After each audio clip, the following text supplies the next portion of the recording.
Hey, hey. Hey. Hey. He's got that magic. The way he touches me is so What's going on, spiritual. everybody? He's a miracle. I've been searching all my life for someone like him. How's everybody doing today? And all this time How's everybody out there? All those sweet babies. Just anybody can touch me. Welcome to the Tisa Batey Show. This show is going to be a little bit different. This show is very, very serious. So we want to pay our respects to George Floyd. I'm going to ask everybody, if you will, if you'd be so kind to go ahead and start tagging other people so we can get as much feedback as we possibly can. But we're going to talk about George Floyd. We are going to talk about the social climate in America today, actually all over the world. So please take a moment, tag somebody, share it with everyone you think would benefit from this podcast. And we are going to get started just in a minute. So again, thank you for joining us today. Thanks for being here. So happy to have you, and so happy to have my partner in crime, the one, the only. Who that is? DJ. That's just that Grady baby. Hey. Baby. Y'all made my day. I love that. Baby. That's just that Grady baby. What's up, DJ Grady baby? Hey, not much. Hey, just taking it one day at a time and enjoying every moment of it. Well, welcome to the Batey Show. We're glad to be back with you. I'm happy to have you back. I'm happy to have you here. This pandemic has presented its challenges, hasn't it? But we're navigating our way through. That's right. It's all about adjusting. Absolutely. It's all about adjustments. I feel like this is the first time that we've done it this way with me being in producer. Charge. Tisa is the producer of this show. She's producing. I'm like, wow, I get to be on the other side of the camera and just lay back, and Tisa's handling everything. So, ladies and gentlemen, please comment, ask questions, whatever. Tisa's handling the show. I'm so proud of Tisa. Oh my goodness, I just don't know what I'm gonna do. I love you, DJ Grady baby. I love you. It's too. Amazing. It's amazing what you can do. Teamwork makes the dream work, right? Oh yes. So it's amazing what you can do when you're working together.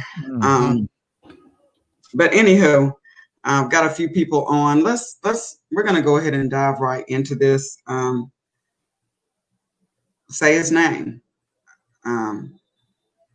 What is his name? His name is George Floyd. George Floyd. George Floyd. Wow. George Floyd. We can't say his name enough. As a matter of fact,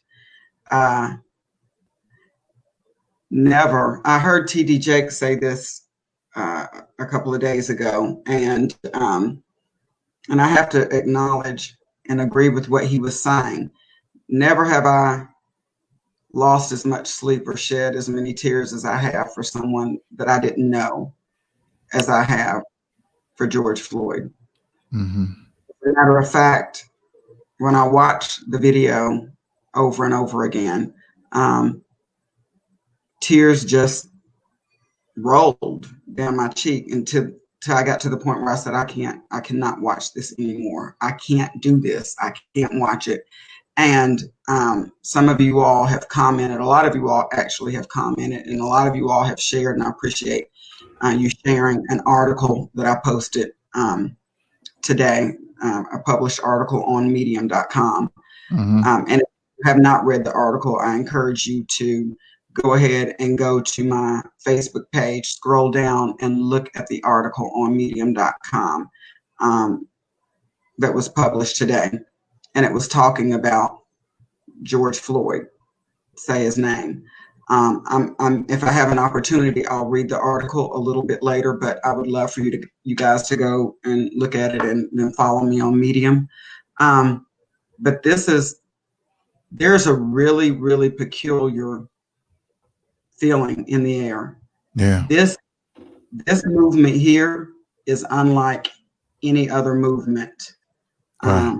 that we've ever seen in our lifetimes. Yeah. Can you agree with that, DJ? Yeah, I agree with it. I want to say it's been there. It just been covered up. Right now, I think what's going on has been strategically planned.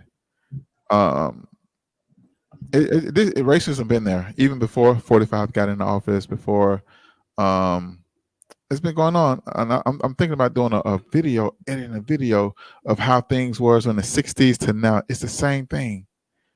The same thing. It's, I can't think of it. The writer said, when you do the same thing and expect different results, it's a form of insanity. Yeah. I think we need to try a different approach, because we've been marching and singing and being peaceful. Being peaceful, we've been beat up like a piñata at a party. We stand there with our hands up. They beat us. They went from the '60s. They sprayed us with water hose. Now they spraying us with mace. The only thing they're not doing now is sicking the dogs on us. And who's to say that that's not in the near future with 45? But check this out. You know, the whole temperature is different this time. Yes. You know, people are tired. People are tired, number one, of being tired. Okay, so that's first and foremost. And people are tired of protesting and marching and joining hands and coming together for 1 week. Yeah. And then everything going back to the way it was. Business as usual. Yeah. People are tired of the change not being permanent. You know, when something happens, awareness in our community has always been brought to the matter. In our community, this is the first, and in the past, even though we were aware of it, we were marching, we were protesting, we were doing what we felt like we needed to do. Nobody else was really aware of it. It was still us searching for conspiracy theories in a lot of people's eyes, especially outside our race. Now, this is altogether something different. I have witnessed the unity, and I will tell anybody. I've always told my kids, and I will tell anybody who knows me knows that I have always said, you know, I grew up in a very diverse little town, predominantly white. And I know for a surety that there are very, very good white people in this world. Very good white people, because a lot of them were my friends coming up. Yeah. I was fortunate enough that I didn't experience racism. And I came from a small city right outside Knoxville, Tennessee. But I was blessed enough not to have had to experience that. Most of my friends were white. We played sports together. They stayed all night at my house. I stayed all night at their house. And I didn't experience that. And I will have to be honest with you. I'm experiencing more racism now. I'm almost 50 years old than I ever have in my entire life. And I never thought that my children and my children's children would live to experience what we're going through today. But the blinders are off. Everybody was able to witness a modern day lynching, an execution, in the words of Nancy Pelosi. Everybody was able to witness that for themselves. There was no time to go back and cover up the crime scene. There was no time to plant evidence and somehow misconstrue this whole thing and make everybody think that this was his fault, that he was guilty of doing something. Everybody witnessed an innocent man murdered. Now everybody's blinders are off. Now everyone is acknowledging there's a problem. There's a problem. And the whole feel of it is different. This movement feels completely different from any other movement I've ever been a part of. This is real. There's a shift in the atmosphere, and I am glad to see not only us coming together, but I'm glad to see our white brothers and sisters, Hispanic brothers and sisters, even in other countries, they're standing up and saying, we stand with you. Yes. It's time for a change. Mm-hmm. Tisa, I was so shocked to see London, Germany, everybody's marching on the bridges and stuff. And I was like, wow. And then it took me back. It took me back to like when I think when George Bush was in office, and how he was talking about how other countries mistreat their citizens, and we're going to send troops over there to do that. And I think who's going to come for us? Who's going to save us? But now the world is aware. The United Nations is aware. So hopefully this right here, George Floyd name has sparked the world. And the thing about this cop, these two gentlemen work together. They work security at the same club. That's what I heard. That was so surprising to me. So this was an old vendetta that he actually had against him, I'm assuming, because they knew each other back in the day. Yes. It shocked me. I did not know that. Yes, and the killing took place right in the same vicinity where the club was. So it's just mind-boggling. Maybe like I worked security in nightclubs before, and I worked along with police officers on several different occasions and different jobs. We never had any clashes or anything like that. We normally work things out, but you never know what animosity people may have against you. Absolutely. But this guy, look, he was aware that he was being filmed, and he did not care. And didn't care. His brother-in-law was the officer standing next to him. That was his brother-in-law. Did not know that. Did not stop. Yeah, because he married the cop's sister, and as a matter of fact, his sister filed for divorce and a name change. So they're gonna have some time to really get reacquainted with each other and to really form that camaraderie, because all of them at this point have been charged. The main officer initially charged, Derek Chauvin.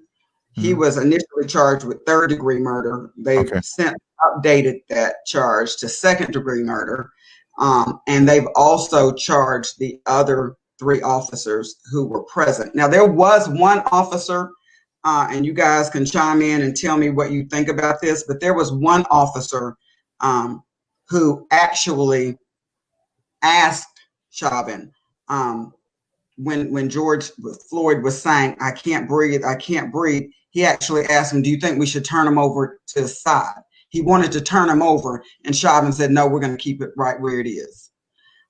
Some people are saying, that his sentence may be lightened. Maybe the courts will have a little more leniency on him because he actually did want to do the right thing, but he didn't. Mm-hmm. At the end of the day, he didn't. So I'm interested to know what the viewers think about that. Do you think he should have any more leniency? And then we're going to talk about forgiveness. Is it too early to talk about forgiveness? Scriptural, no, it's not. Look, we always forgive people. It's time to take action. We are a very forgiving race. We are a very forgiving race. Mm-hmm. We are a very, very forgiving race. It is our nature to want to see the best, I think, in others, and we forgive, faster than anybody. We are a very forgiving race. When I looked at the protest and I saw, all we want, number one, is to be left alone. You know what I'm saying? Like, we want you guys to leave us alone. But when I looked at the protest and I saw, the white cops walking and hugging the black people who were protesting, and then the black people who were protesting were hugging them right back. We're quick to forgive, and we want the best outcome, but we want change. And it's got to happen. It's got to come in some form. We want change, and it needs to be radical change, and it needs to be immediate change and sustained change. Sustainable change. Don't come hug me. Your partner's over there. He's racist and this and that, and you don't do nothing to stop them. Come on. I mean, and I think I have some great friends and fraternal brothers that are officers. I'm not against all officers. I'm just against the ones that break the law. That violates people's rights. Sometimes some officers, the officers that police our community, are not from our community. And first, and everything starts with us. We have to start getting involved in law enforcement. Stop being it's okay to be actors, entertainers, athletes, but we need officers. We need judges. We need lawyers. Yeah. We have to get in the game to change it. Marching and protesting is good, but we got to get somebody on the inside. We got to get somebody on the inside. Let me read a few of these comments. A lot of comments. Some people are saying, David Green says it's never too late. I'm assuming he's talking about forgiveness. Latoya says, hey, beautiful cousin. Hey, Latoya, it's so good to see you guys. Mm-hmm. Naomi says, amen. I want to know if you guys, hey, Sean, what do you guys think? Is it too early to think about forgiveness? I hear a lot of yes. I see a lot of yeses. Biblically, it shouldn't even be a thought. Biblically, we are commissioned as Christians to pray for Chavez and the other police officers and to forgive them. And I put this in my article, it's in Romans, vengeance is mine, said the Lord. And we have to give way to him to handle this in his way. Mm-hmm. The flesh, on the other hand, the more I see this video and, this man's life just taken, modern day execution, modern day lynching right in front of me, and the intent behind it and the hatred behind it is very difficult for me to reconcile in my mind that forgiveness is what he deserves. But I know it is. Ron Robinson says, and here's the deal. We can allow this to fuel us in one or two different ways. We can allow it to make us better, or we can allow it to make us worse. And I'm going to choose for better. All I kept saying was my own brother when I looked at George Floyd. And it made it so difficult for me because I know how it feels to lose a brother. So it made it very, very difficult for me. Yeah. So Ron Robinson says, it's the same thing, but one difference of now versus back then is money, comfort, success. Blacks of the civil rights had no money, assets, etc. It was easier to lead that generation versus now. Right. We all feel, to an extent, we have arrived. And so getting on one accord for necessary change for us to walk in the power that we possess is tremendously hard. Absolutely. Black leadership has allowed the baton to remain on the ground once King was killed. So who's going to pick up the baton? Who's going to be who's going to be that modern day Martin Luther King Jr.? Because we haven't had that since he was killed in the 60s. And then all the other ones left behind. Right. So all the other ones who left behind, Jesse and Dr. Lowry and those other guys, I guess someone was kind of scared to pick up the baton because they get death threats. Remember, King was getting death threats, Malcolm X was getting death threats. What we're going to have to do, we're going to have multiple of leaders in different cities, but have one agenda. And that's what it's going to take. Everybody have to come together, do everything. We got to go back old school. Get these organizations. We're not going to do digital or phone. We're going to do letters. We're going to mail letters to each other and have and create our own plan, our own agenda, and also get our own economy, our own Black Wall Street. We need to revitalize that. Yeah. I hear you. And here's another thing. So check this out. I was talking to one of my sorority sisters the other day, and she actually has a daughter who is in law enforcement. And so we were talking about, okay, so what would it take? How do you get all the corrupt officers, off the street? And here's what I do know: being in corporate America, there are standardized personality tests that are administered all the time when you're hiring people. I've used them for tools in hiring throughout my management career. They're standardized tests. They focus on predicting your behavior. And the tests are so in depth that even if you try to manipulate it, they're so precise and concise that you'll be caught. So it can track personality characteristics and traits. There needs to be a standardized test that's given or administered by a completely unbiased party to anyone in and law enforcement. It doesn't need to be, you don't need to be a police officer based on who you know. That is crazy to me. That is one job. I mean, it's okay to help each other up the ladder. It's okay to if you see somebody needs a job, it's okay in most jobs to help them out. I believe in helping your brother man out. But that's not a job that you want to gain by merit of just knowing someone else.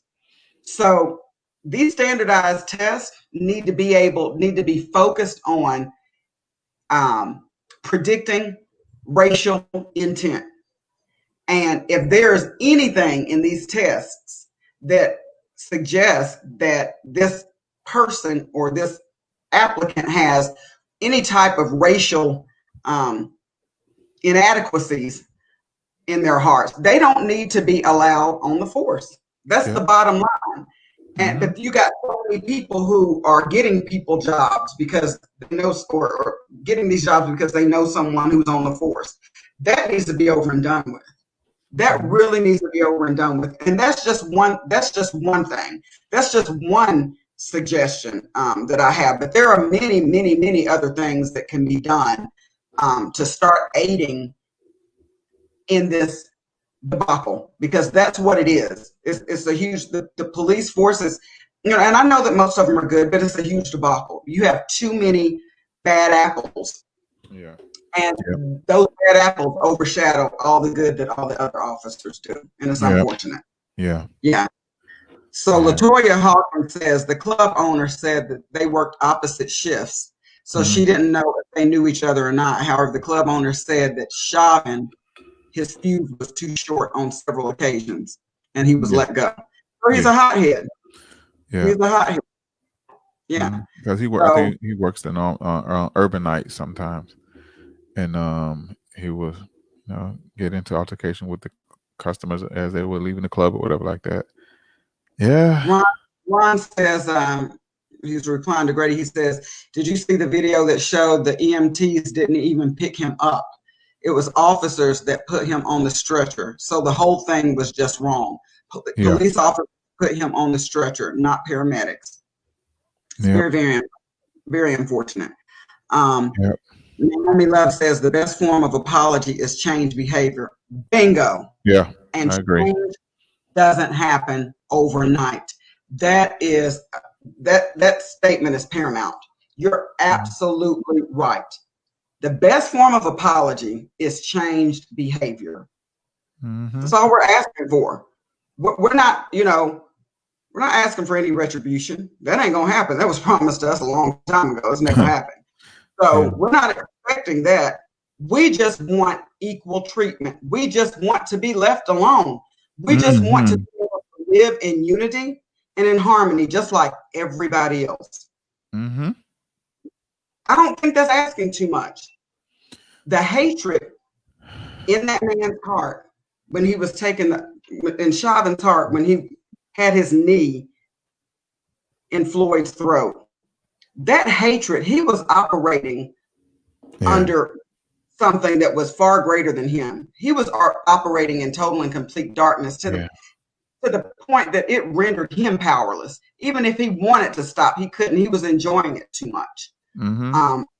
That's dangerous. That's horrible. Yeah. And the fact of the matter is, how do we know that he's not done this before? Oh, he has a couple of bodies on his record, on his jacket. I'm sure.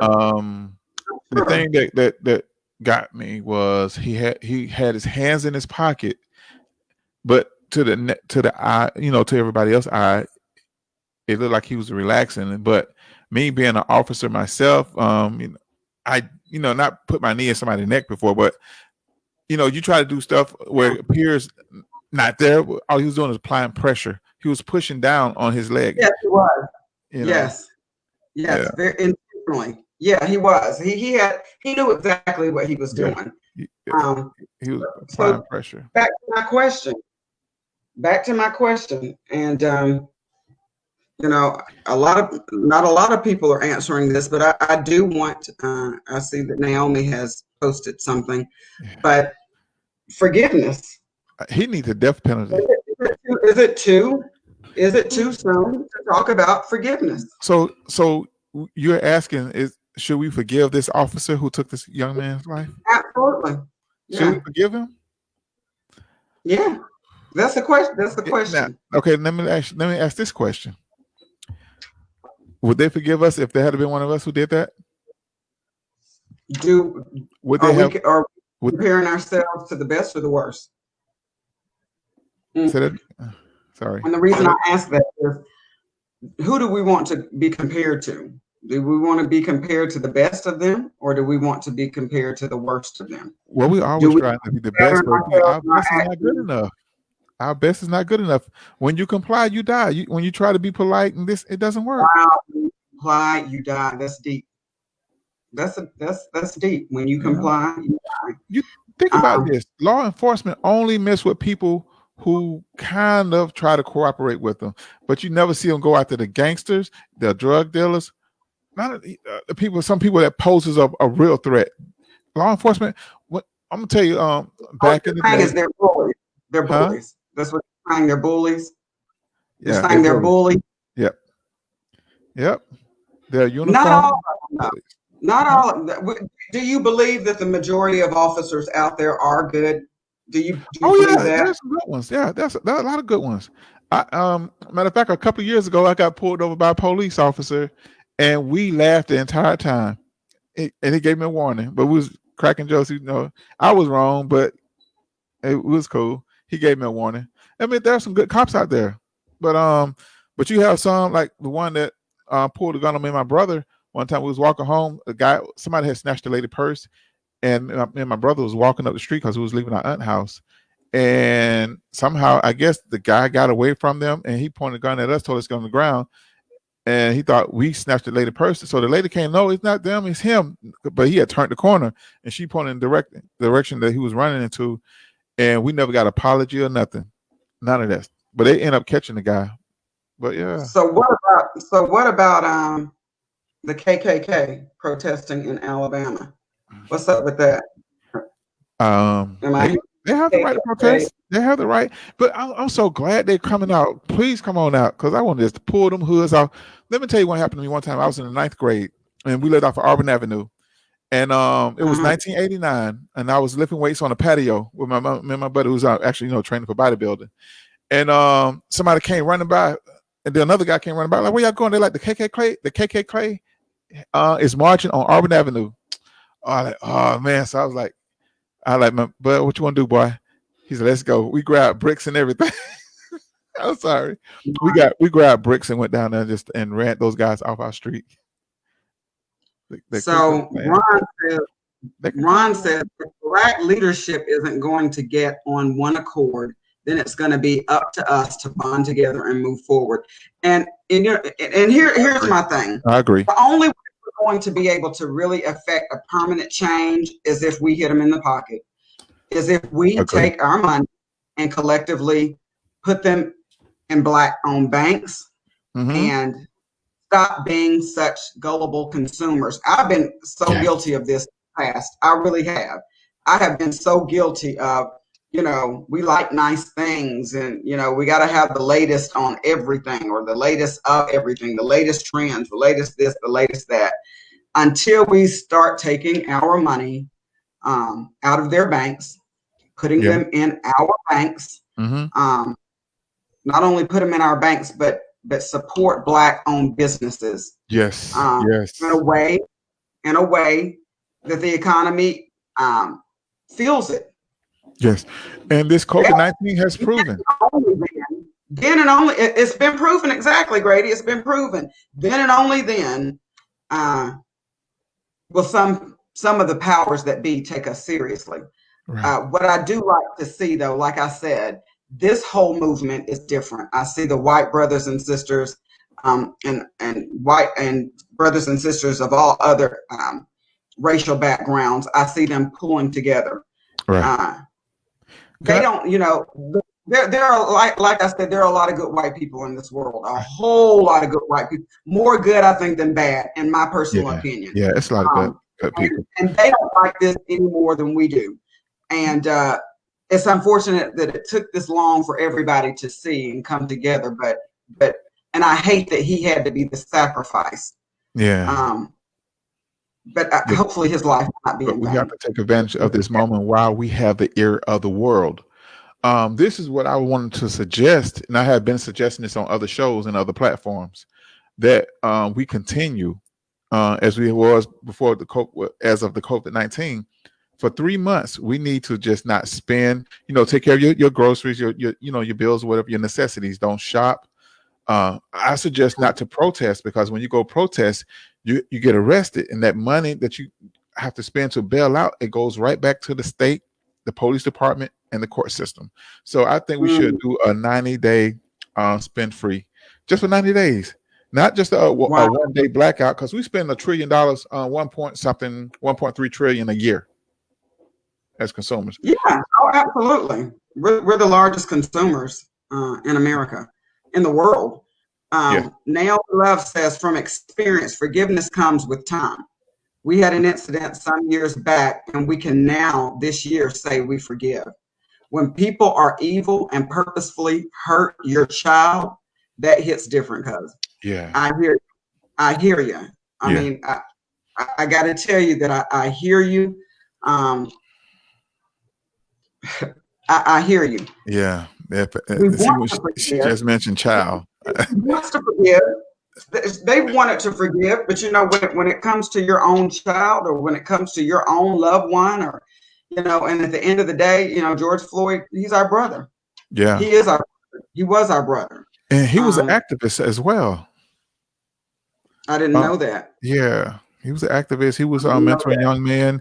He was teaching them not to use guns, and then he was mentoring the young men. If you guys get a chance, Google George Floyd, his videos. He's speaking to people. Go to his Facebook page. Look at all the stuff that he's have been doing. Wonderful soldier loss. Such a wonderful soldier loss. Ron Robinson says it's never too soon to forgive. We can't allow their hate to control our emotions. What are we going to do to change things, whether we forgive or not? Things going to change. What are we going to do to change things, whether we forgive or not? Yeah. And like I said, the most impactful thing that we could ever do is take our money away. There's nothing else that says we're tired and we're sick and tired of being sick and tired, like keeping your money in your pocket or keeping it in the Black community. I can't think of another way to affect a change better than that. If I'm wrong, if somebody else has any other ideas, I mean, this is the time to share. Tisa, remember the boycott, the bus boycott? Was it 300 and something days? When he said, "Don't ride public transportation," and that hurt them. And I think after that boycott, did they make a decision to hey, they made some changes after that boycott? Yeah, we didn't have to sit on the back of the bus anymore. Exactly. We no longer had to sit on the back of the bus. We have the power. We just don't use it. The thing is too, somebody who commented earlier, we always competing with each other, trying to have the latest stuff. We need to come together, start competing with each other, and work together. We have to do that, and everything starts with us. Whenever you have Jim Crow, I'm gonna tell you, the way to keep us at odds, if they can find a way to keep us at odds with each other, and this goes way back to the Jim Crow day, but if they can find a way to keep us at odds with each other, they will always have power over us. That's the bottom line. And right now, guess what? We are at odds with each other. We have got to come together. And you know what? I don't even know what that looks like for us because I've never experienced that. And that's sad to say. But I don't know what that looks like. I don't know what it looks like for us to support each other unconditionally and to have each other's best interests at heart and to pull each other up one after the other. I don't know what that looks like because we have been crabs in a barrel for so long. We have to be educated first and foremost. We have to know what we don't know. You know, a lot of people don't know what it's going to take to affect a change. Right. They have no idea. And if you tell them, you know, you have to educate people. You can't just say a change needs to happen. Well, how's it going to happen? What are some of the things that we need to do to make it happen? And educate. And that's the leaders of this free world, this free country. That's what the leaders, our Black leaders, need to be telling and educating everybody on what needs to happen. This is a time of unification. This is a time to strategize. This is a time to really get together, really strategize. And I'm sure, and I would like to think that that's what's going on behind the scenes, that we just don't know about it. I hope that's what's going on because we need help. Yeah. We need help. We need somebody. We've got a savior in Jesus. Yeah. But we need a shepherd here on earth that's going to help us navigate our way through this thing. Exactly. And we just don't have that right now. Well, haven't had it in quite some time. Let's just hope and pray that we have them in the making right now because everybody's waking up. I can't think of this young man. I saw this video on Facebook, and this brother spoke so eloquently. He had his father to his right and his son to his left. He said, "It's no longer I'm going to allow you to take my father, which is my past, and allow you to take my son, which is my future." Right? I'm taking my past and my future. I'm protecting. It was something like that, but it was a great speech. And what we got to do, we have to have vocal young men and to be able to speak out and to eloquently say the things that need to be heard. You know, I absolutely agree with you. I really like how the attorney for the Floyd family, I really love the way he articulates himself. I can't remember his name. I was just telling one of my friends today, I said, I love how he so eloquently speaks. But, you know, he's not the only one. We've got some very, very smart men of God, godly men. We've got we have men out here who are quite capable, men and women, of carrying the torch. Yes. But it's almost like, where do you start? Where do you start? I know. Kenyatta McNeil says, forgiveness is about you, not allowing those that have wronged you to change who you are as a person. You're absolutely right. You're absolutely right. Forgiveness is for you. It's not for the other person. But when things happen and your heart is hardened, it's hard to reconcile. Yeah. It's hard to reconcile forgiving. But the book says how many times you forgive a person? 7 times 7? 7 times 17. 7 times 7? 7 times 17, not 7. Yeah. So, and it doesn't say whether that 7 times 70 is in one day, over a lifetime, if it's in a week. You know, so what that means is that you forgive unconditionally and without ceasing. You should always forgive. But think about when you was a kid, mom like, I forgive you, but mama still tore you up. You still got that spanking though, you know? Oh, absolutely. But we still got to spank them. We're going to forgive you, but you're going to get this. You're going to get this work. So some people are chiming in and saying, absolutely. The only way we hurt them is in their pocket. That's it, people. That's the only way. I mean, and I don't mean to come off like I know everything, like, because I don't. I learn from you guys just like you learn from me. But what I am smart enough to know, and I have it on my to-do list this week, and it's something that I'm going to look into doing tomorrow. I've got a couple of bank accounts, and I'm taking my money out and I'm putting them in Black-owned banks. I think that a lot of people are scared to do that. And I think that's sad. But I think the reason why people are scared to do that is because typically when you try to do business with us, when I try to do business with us, or when we've tried to do business with us in the past, the level of customer service isn't the same.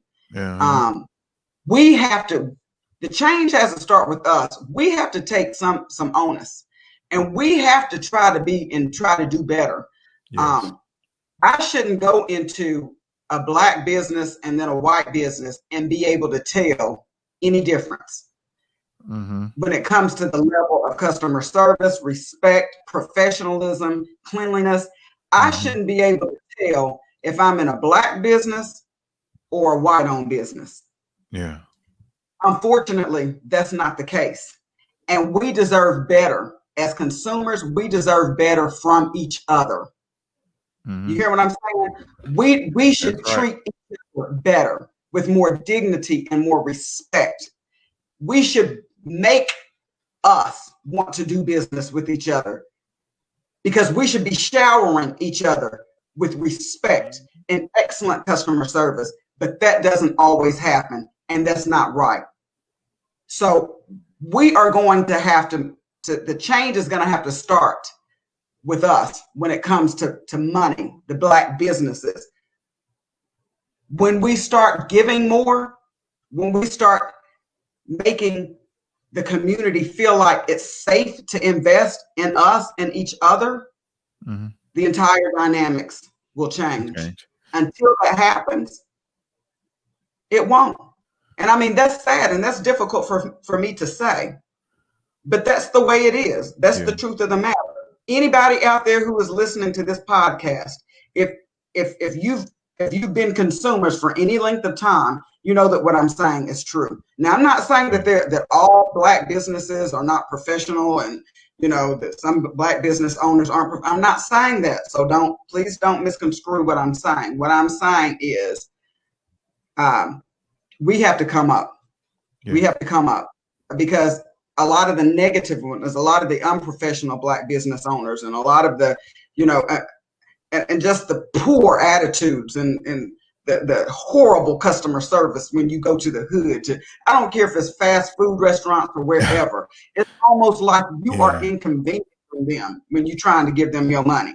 Can I help you? It should not be that way. It should not be that way. So what you do is you take that Black consumer who wants to spend his money with you or her money with you, and you send them over to the white-owned business, because they demand and they expect a certain level of respect, and they should expect that. Right. It should be given them.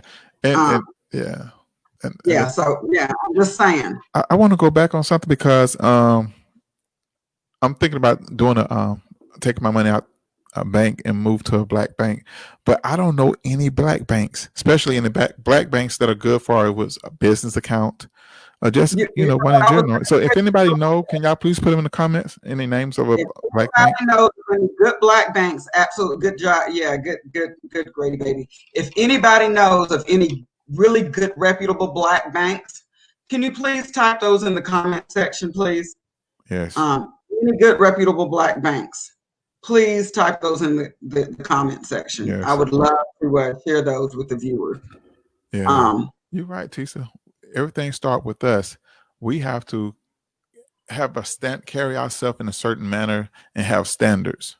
And for employees too, you have to bring people on there that have pride in their appearance, pride in their attitude. No matter how your day is going, that customer could be having a bad day.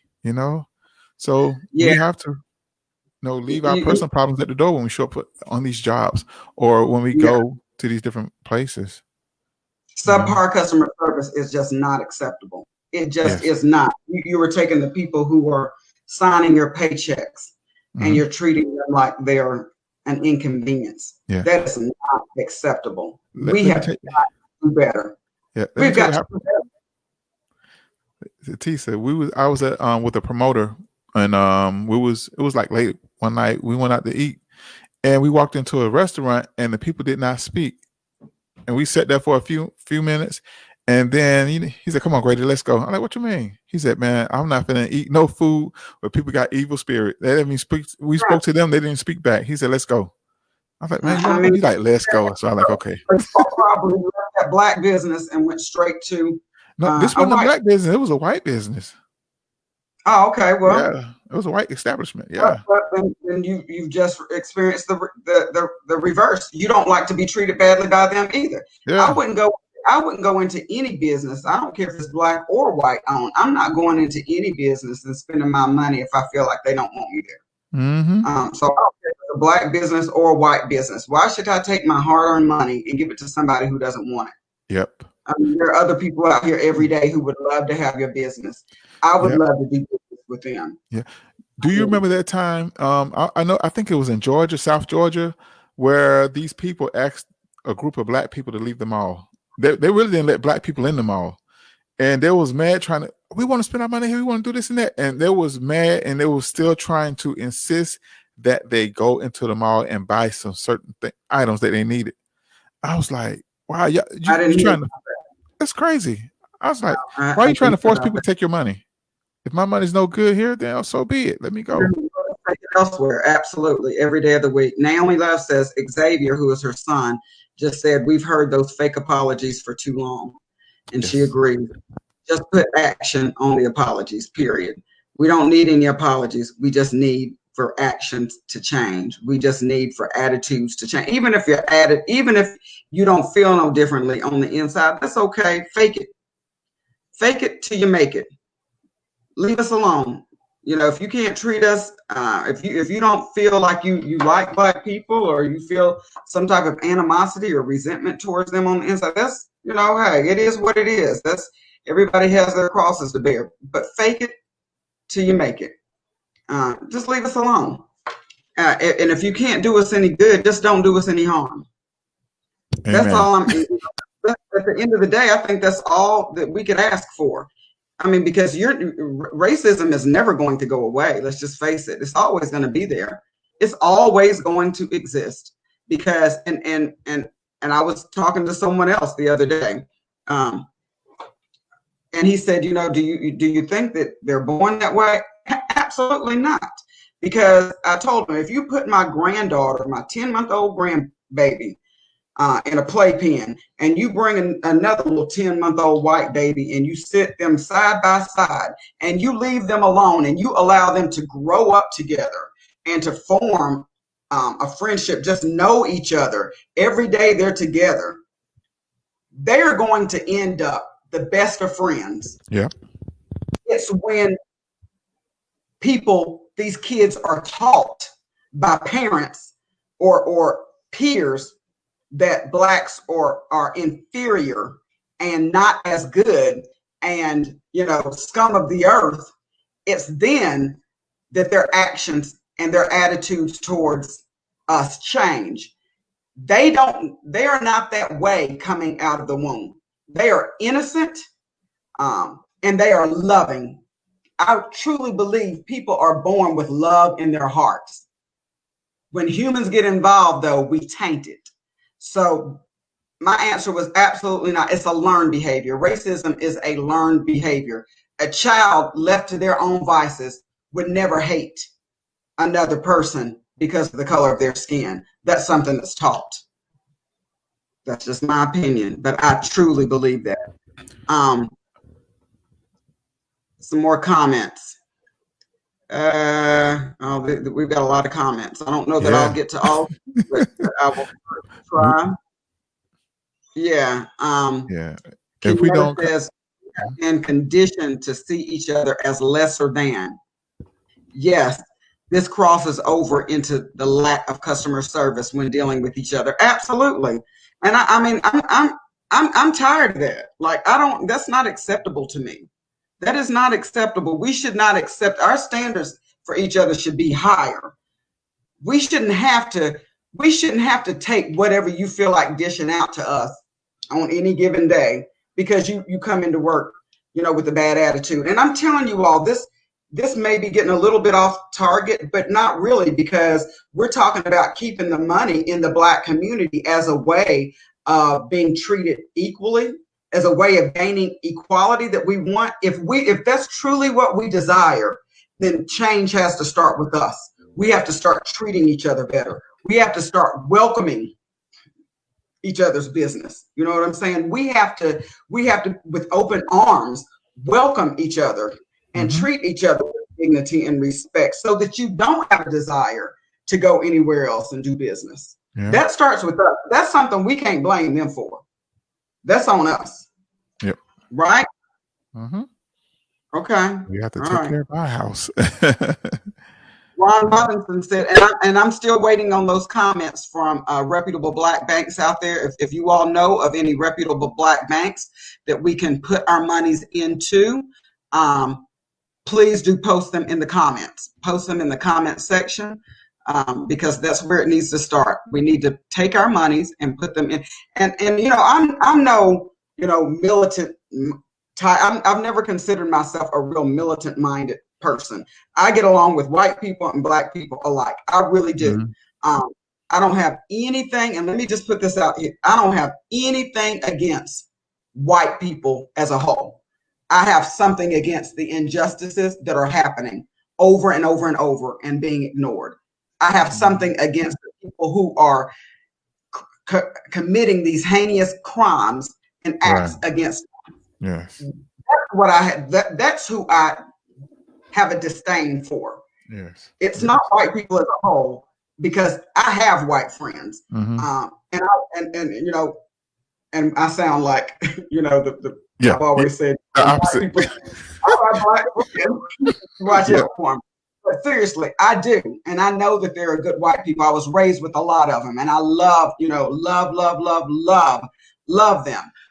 So let me just put that out there. Yeah. We are just talking about expecting a change. Yeah. And this is all in lieu of the recent deaths, most recently George Floyd. And these are race-related deaths. They need to stop. Yeah, they have to. These are hate crimes, and they have got to stop. Yeah. Period. Ron says, I'm working on something, Tisa Batey. He said, don't spend money on weekends except at Black establishments. We don't purchase fuel on Tuesdays. That's the day they make the most money. We empower and educate our people. Black banks, Black managers, money managers support Blacks. But we start slow so that we can get on one accord. It's going to take a minute because we have 5 generations with 5 different mindsets. Ain't that the truth? Yeah. That's true. It'll be much easier to get these millennials on board, though, than we think. The millennials and the Generation Ys, they're all. If we can put our wisdom, and I think that was Dr. King was trying to do, if they can take our wisdom and with their energy, we can do some things right now. Oh, absolutely. You're absolutely with right. Energy and passion. Mm-hmm. Nothing hurts billionaires more than numbers, taking a nosedive. Absolutely right. You're absolutely right. Once we get on one accord, we hold each other accountable. Once you affect their bottom line, then they'll come in line. They'll fall in line. Absolutely. Kenyatta says, just recognize that there's enough for everybody. We ain't got to try to hold each other back. Yeah. We don't try to have to hold each other down or stop anybody's progress because we're worried about somebody doing. But we just, that mindset has got to go. It's got to go. I realize where it came from. I get that, but it's got to go. There's enough out there for everybody to be okay. Yeah, if that's what you want. Tisa, I want to give some more advice. Okay, go ahead. I had Sheriff-elect Carl Mobley on the show, and he's running for sheriff of DeKalb County, and he gave us some advice. He's like, when if you're stopped by the police officer, he said, do not try to have court on the street. He said, what you do, if you feel the cop is harassing you, whatever like that, you have the right to call 911 and request for a supervisor to come on site where you are, and also keep 911 on the phone because the FBI is monitoring the call. So if anything happened or said, That's good. the FBI is listening, you know. So I was like, Good. wow, I didn't know that. But yeah, because I know everybody quick to go Facebook Live. But see, when you go But Facebook Live, that's a good idea, Grady. That's awesome. That's exactly what we should do. Call 911. And I mean, you're right. Everybody does go for Facebook Live, and I'm not saying that doesn't have its place because it's actually it does. If it's more than two cell phones, one cell phone go to 911, the other one Facebook Live. But the thing about with Facebook Live, the feds are not involved in it. But once you call 911, the feds automatically take over the case. They supersede, especially if the officer is out of line. The feds supersedes. They steps in. Especially if something heinous done like what just happened. Right. But they had to, with what happened, they had to be called in. They had to be summoned in or ordered. Good. That's very good. I mean, you have to be concerned. If you have a black son, I don't care if he's mixed with something else. If he's an octoroon, 1/8 black blood. Yeah. If you have a black child, a black son, a black husband, a black father, a black uncle, if you have a black male in your family, yeah, you have to be concerned every time they step out the door. Yeah, I had to talk. This is what I want. We want, when I used to see policemen when I was growing up, I felt safe. I did. I actually felt safe. I felt protected. The only thing I feel now is uncomfortable when I see them. Yeah. That is horrible. The only thing I feel now is uncomfortable. Every time I don't care if one is coming up behind me on the interstate. I don't care if I'm passing one. I don't care if I see one. I feel uncomfortable. Yeah. And this shouldn't be that way. The meeting we had with the police department with one of the sheriffs, and I mentioned that when I was growing up, we knew the police officers in our community because they hung out at the rec center. They played basketball down at the rec center, and they looked like us, but especially here in Atlanta. But now they got different because they're not from our community. They don't understand our language. They don't understand our gestures because everything that we do to them seems to be a threat to them. In order for you to understand us, you have to spend time with us. If you're going to patrol our neighborhoods, at least know somebody in the neighborhood. Very good. So very good. We need to reacclimate. I forgot the name of the program, but we're gonna definitely gonna I'm gonna post some stuff on the website and on Facebook on how we can try to get the officers back in the community, get them to ride bikes through the community and spend time talking to the kids in the community. Because once you know the kids, you're gonna know the parents. And I grew up with officers. A lot of my good friends, they retired now from the force, and I remember one incident where I was at the Auburn Fest. And one of the Officer Smith, he was, just telling the guy, hey, don't do this and that, don't do this and that. And one of the brothers from the neighborhood was acting like he was going to fight the officer. And so he got one of his friends and stuff. They had surrounded the officer. So I walked up. I'm like, yo, what's the problem? I like, this officer is cool. Don't mess with him. If you mess with him, you got a problem with me. They're like, oh, Grady, you're just not going to mess with him. And then, those guys, they walked off, whatever like that. And Officer Smith was like, man, I appreciate you, man. You didn't have to do all that. I said, nah, man, you all right with me. I never had a problem with him. Right is right and wrong is wrong. And here's the bottom line. Different cultures have different ways of thinking, acting, reacting, living. We are different. Nobody is disputing that. We have differences. But we have a lot of similarities as well. For instance, you bleed, you cut us, we all bleed the same color, we all bleed red. I've got a heart pumping inside my body just like you do. I have lungs just like you do. I have kidneys just like you do. I have, the only thing that differs is the color of my skin, the texture of my hair. I'm adequately intelligent. I get up, put my pant legs on just like you do. So what makes you hate me so much?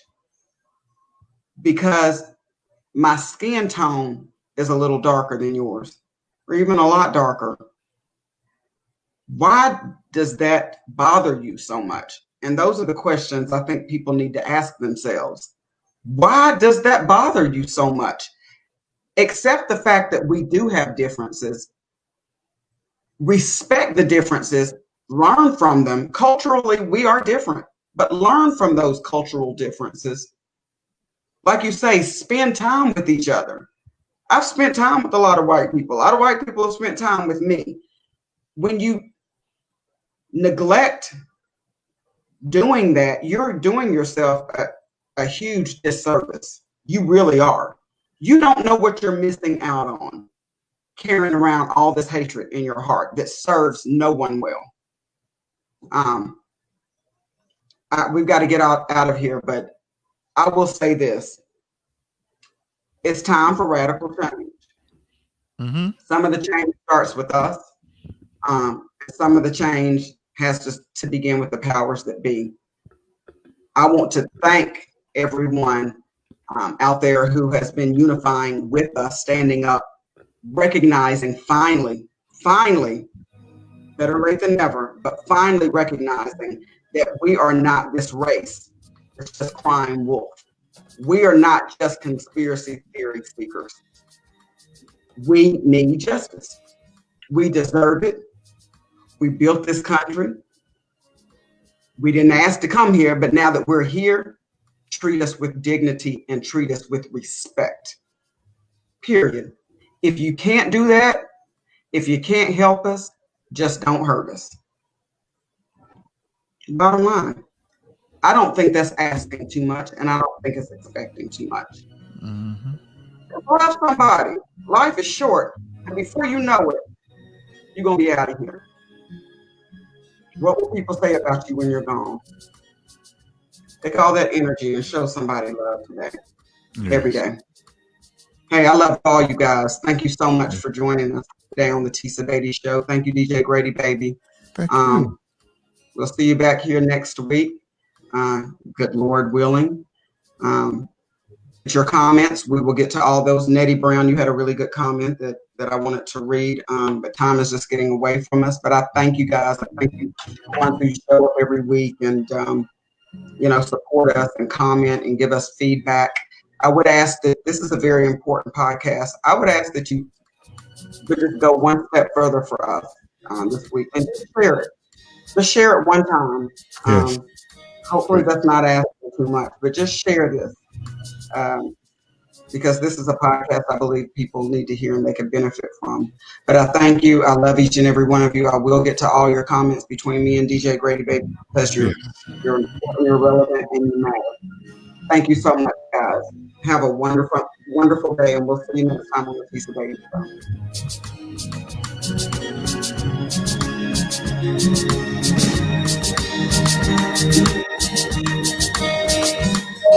Yeah. She's got a great name.